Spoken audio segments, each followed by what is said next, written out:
धन्यवाद एक बार फिर से, बहुत स्वागत है आपका। अब आपको सीधे सुनाते हैं प्रधानमंत्री नरेंद्र मोदी क्या कुछ कह रहे हैं।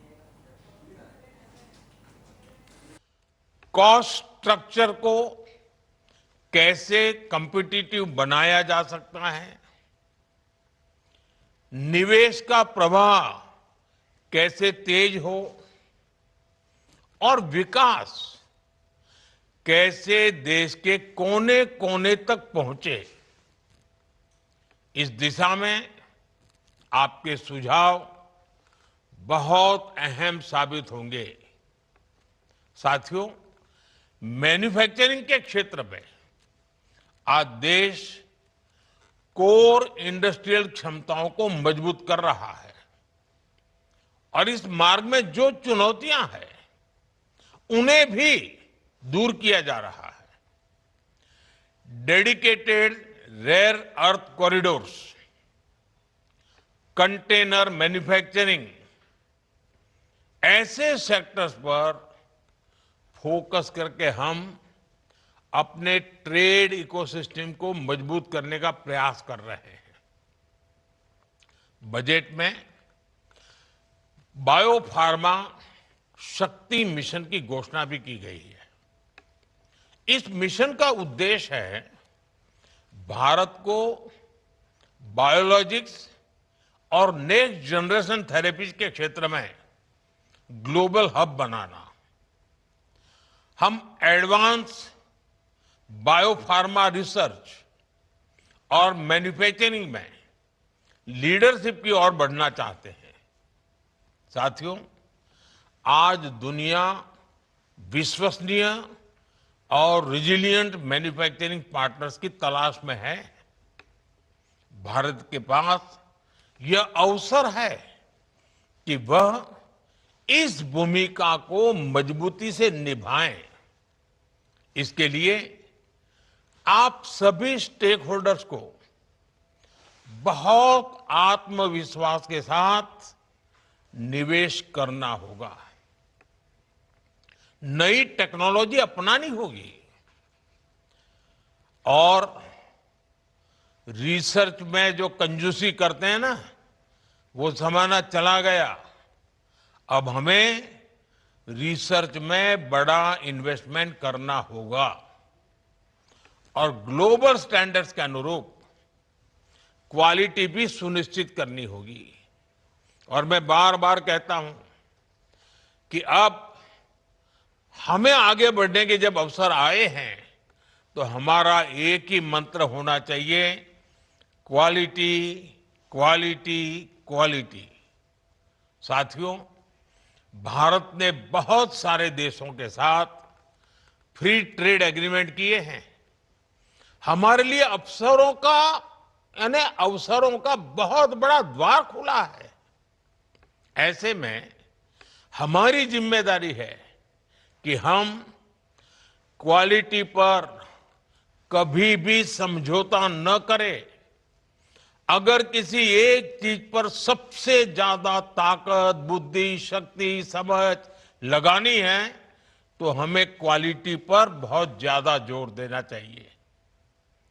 हमारे प्रोडक्ट्स की क्वालिटी ग्लोबल स्टैंडर्ड इतना ही नहीं, उससे भी बेहतर हो और इसके लिए हमें दूसरे देशों की जरूरतों को, वहां के लोगों की अपेक्षाओं को भी उसका अध्ययन करना पड़ेगा, रिसर्च करनी पड़ेगी, उसे समझना होगा। हमें दूसरे देशों के लोगों की पसंद और उनके कंफर्ट को स्टडी करना, यह सबसे बड़ी आवश्यकता है और रिसर्च करनी चाहिए। मान लीजिए कोई छोटा पुर्जा मांगता है और वो बहुत बड़ा जहाज बना रहा है, लेकिन हम पुर्जे में चलो भेज दो क्या है, तो कौन लेगा आपका पुर्जा?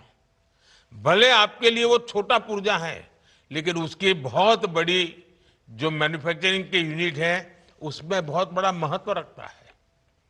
और इसलिए आज दुनिया में हमारे लिए क्वालिटी ही इस कॉम्पिटिटिव वर्ल्ड के अंदर सुनहरा अवसर बना देती है। हमें उनके हिसाब से यूजर फ्रेंडली प्रोडक्ट बनाने होंगे, तभी हम उन अवसरों का लाभ उठा पाएंगे। और जो फ्री ट्रेड एग्रीमेंट तैयार हो चुका है, अब ये विकास का महामार्ग आपके लिए तैयार है। मैं उम्मीद करता हूं कि इस वेबिनार में इस विषय पर फोकस करते हुए भी आप सब जरूर चर्चा करेंगे। साथियों, हमने एमएसएमई क्लासिफिकेशन में जो रिफॉर्म्स किए, उसका व्यापक प्रभाव दिख रहा है। इससे एंटरप्राइजेज का ये डर खत्म हुआ है कि वो अपना विस्तार करेंगे तो उन्हें सरकार की ओर से मिलने वाले फायदे बंद हो जाएंगे। क्रेडिट तक एमएसएमईज की आसान पहुंच बनाने, टेक्नोलॉजी अपग्रेडेशन को बढ़ावा देने और कैपेसिटी बिल्डिंग की दिशा में लगातार प्रयास हुए हैं। लेकिन साथियों, इन प्रयासों का असर तभी दिखाई देगा जब एमएसएमईज ज्यादा से ज्यादा कंपटीशन में उतरेंगे और विजयी होने का लक्ष्य लेकर उतरेंगे। अब समय है कि एमएसएमईज अपनी प्रोडक्टिविटी और बढ़ाएं, क्वालिटी स्टैंडर्ड्स को ऊंचा करें, डिजिटल प्रोसेस और मजबूत वैल्यू चेन से जुड़ें। इस दिशा में इस वेबिनार में आपके सुझाव बहुत अहम होंगे।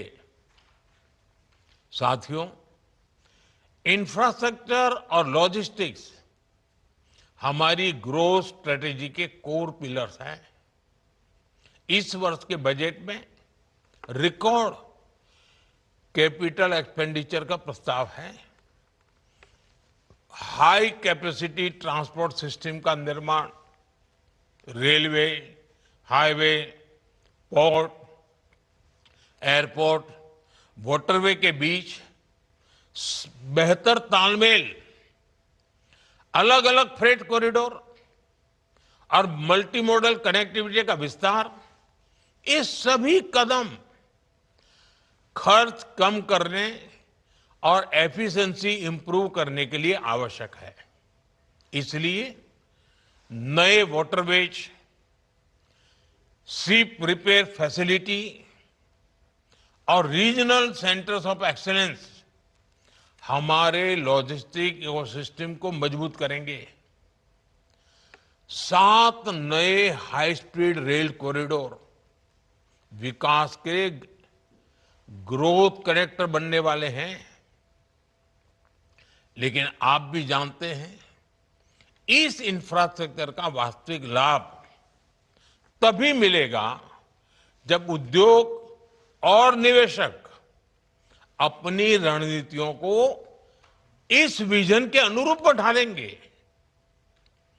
ये रणनीतियां क्या होगी, इस पर भी आपको विस्तार से चर्चा करनी चाहिए और मुझे पूरा विश्वास है कि आप जरूर इन बातों पर ध्यान देंगे। साथियों, भारत की विकास यात्रा में अर्बनाइजेशन, शहरीकरण का भी बहुत अहम रोल है। भारत की फ्यूचर ग्रोथ इस बात पर निर्भर करेगी कि हम अपने शहरों को कितना इफेक्टिवली प्लान और मैनेज करते हैं। हमारे टियर 2 और टियर 3 शहर नए ग्रोथ एंकर्स कैसे बने, इसके लिए भी इस बजट वेबिनार में आपके सुझाव बहुत अहम होंगे। साथियों, आज दुनिया की अर्थव्यवस्था में एक बड़ा परिवर्तन चल रहा है। बाजार अब केवल लागत नहीं देखते हैं, वे सस्टेनेबिलिटी भी देखते हैं। इस दिशा में carbon capture, utilisation and storage mission एक महत्वपूर्ण पहल है। अब सस्टेनेबिलिटी उसको आपको कोर बिजनेस स्ट्रेटेजी का हिस्सा बनाना ही होगा। जो उद्योग समय रहते क्लीन टेक्नोलॉजी में निवेश करेंगे, वे आने वाले वर्षों में नए नए बाजारों तक बेहतर पहुंच बना पाएंगे। इस साल बजट ने नई दिशा दी है। मेरा आग्रह है कि उद्योग, निवेशक और विभिन्न संस्थान मिलकर इस पर आगे बढ़े। साथियों, विकसित भारत का लक्ष्य कलेक्टिव ओनरशिप से ही हासिल किया जा सकता है। ये बजट वेबिनार भी सिर्फ डिस्कशन का प्लेटफॉर्म ना बने, सिर्फ अपने ज्ञान को हम बटोरते रहे ऐसा नहीं होना चाहिए, बल्कि इसमें कलेक्टिव ओनरशिप दिखे, ये बहुत जरूरी है। बजट ने फ्रेमवर्क दिया है, अब आपको मिलकर मोमेंटम पैदा करना है।